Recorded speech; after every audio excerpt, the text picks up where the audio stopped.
এই তো সপ্তাহ দেড়েক আগে ২০২৬ সালের ১২ই ফেব্রুয়ারি সম্পন্ন হয়েছে বাংলাদেশের ত্রয়োদশ জাতীয় সংসদ নির্বাচন। ২১২টি আসনে বাংলাদেশ জাতীয়তাবাদী দল বিএনপি জোটের নিরঙ্কুশ বিজয়ের ফলে বিএনপির নেতৃত্বাধীন সরকার গঠন হয়।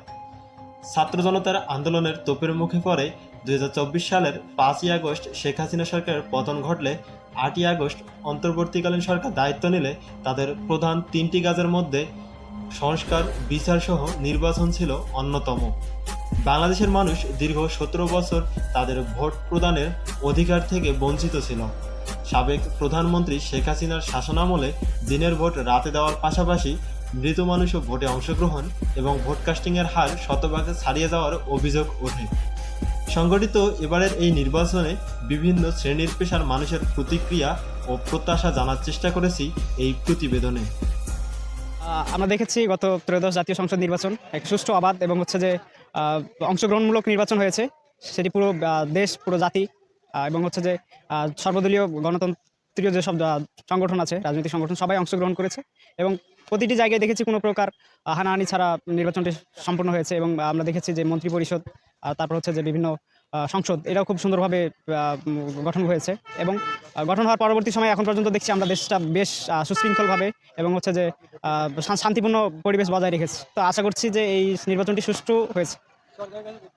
সরকারের কাছে প্রত্যাশা এই যে আমাদের বিগত দিনের যে অর্থনৈতিক যে মন্দা ছিল, সেই মন্দাটা কাটিয়ে উঠবে। আমাদের কর্মসংস্থান প্রয়োজন, কর্মসংস্থানের জোগাড় হবে এবং আমাদের দেশে একটা রাজনৈতিক অস্থিতিশীলতা সবসময় আমরা দেখি। তো সেই অস্থিতিশীলতা কাটিয়ে উঠে একটা শান্তিসম্পন্ন দেশ এই সরকার গড়ে তুলবে, এই প্রত্যাশা করি। সরকারের কাছে আমাদের যেটা দাবি বা যেটা আমাদের চাওয়া, সেটা হচ্ছে যেন ব্যবসায়িক পরিবেশটা যেন স্থিতিশীল থাকে এবং আমরা যেন একটা নির্বিঘ্নে যেন আমাদের যে ব্যবসায়িক যে কাঠামোগুলো বা যে এগুলো যেন আমরা চালাইতে পারি এবং যেন সন্ত্রাস, চাঁদাবাজ মুক্ত একটা বাংলাদেশ গড়া সম্ভব হয়, এতটুকু।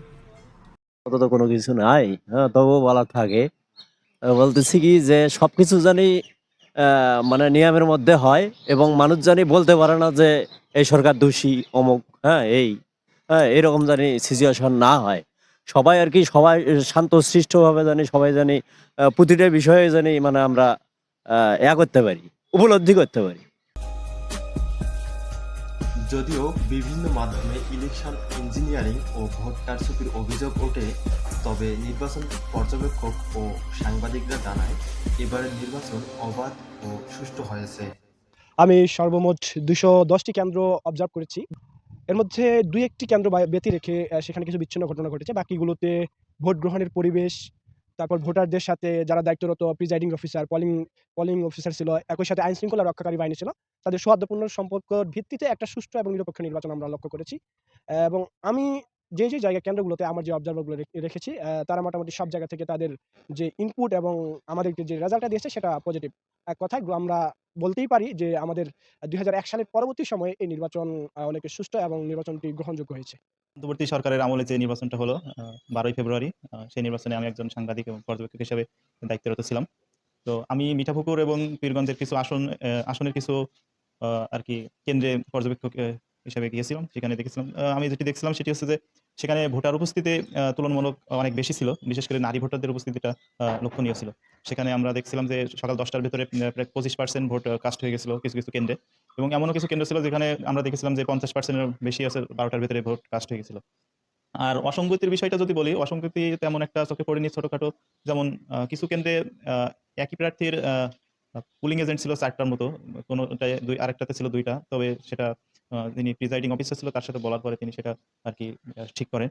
আর এমনিতে ভোটে আমি যেগুলোতে ঘুরছি সেখানে কখনো কারচুপি বা কোনো অসঙ্গতি আমি এছাড়া আর দেখি নাই। তো আমি বলতে পারি যে ২০২৪ সালের ভোট এবং ২০২৬ সালের ভোট, সেটা তুলনামূলক ২৪ সালের চেয়ে ২৬ সালের এই ভোটটি যেটি হয়ে গেছে সেটি অনেক ভালো ছিল। ভোটার উপস্থিতিও অনেক ভালো ছিল। তো আমি মনে করি যে সব মিলায়ে এই যে ভোটটি ত্রয়োদশ জাতীয় নির্বাচনটি হলো সেটি খুব ভালো হয়েছে আর কি। এবারে একই দিনে জুলাই সনদ বাস্তবায়নের জন্য গণভোট ও জাতীয় সংসদ নির্বাচন অনুষ্ঠিত হয়। ইসির তথ্য অনুযায়ী ত্রয়োদশ জাতীয় সংসদ নির্বাচন ও গণভোটে মোট ভোটার ১২,৭৭,১১,৮৯৯ জন। এর মধ্যে পুরুষ ভোটার ৬,৪৮,২৫,১৫৪ জন এবং নারী ভোটার 6,28,85,525 জন আর তৃতীয় লিঙ্গের ভোটার 1,220 জন। এবারের নির্বাচনে মোট 51টি রাজনৈতিক দল অংশগ্রহণ করেছে। মোট প্রার্থীর সংখ্যা 2,034 জন। এর মধ্যে স্বতন্ত্র প্রার্থী হিসাবে লড়েছেন 275 জন। জাতীয় সংসদের 300টি আসনের মধ্যে 299টি আসনে ভোট গ্রহণ করা হয়েছে। এর মধ্যে বিএনপি জোট 212টি আসনে ও জামায়াতে ইসলামী ও এনসিপির 11 দলীয় জোট 77টি আসনে বিজয়ী হয়েছে। শেরপুর 3 আসনে প্রতিদ্বন্দ্বী প্রার্থীর মৃত্যুর কারণে নির্বাচন স্থগিত করা হয়েছে। এছাড়াও আইনি জটিলতার কারণে চট্টগ্রাম 2 ও 4 আসনে ফলাফল ঘোষণা করা হয়নি। শান্তিপূর্ণ ও উৎসবমুখর পরিবেশে অনুষ্ঠিত এই নির্বাচনে মোট ভোট পড়েছে 59.44% এবং গণভোটে হা ভোট পড়েছে 4,82,660,টি এবং না ভোট পড়েছে 2,20,71,726টি। মোহাম্মদ শরীফুল ইসলাম, গণযোগাযোগ ও সাংবাদিকতা বিভাগ, বেগম রোকেয়া বিশ্ববিদ্যালয়, রংপুর।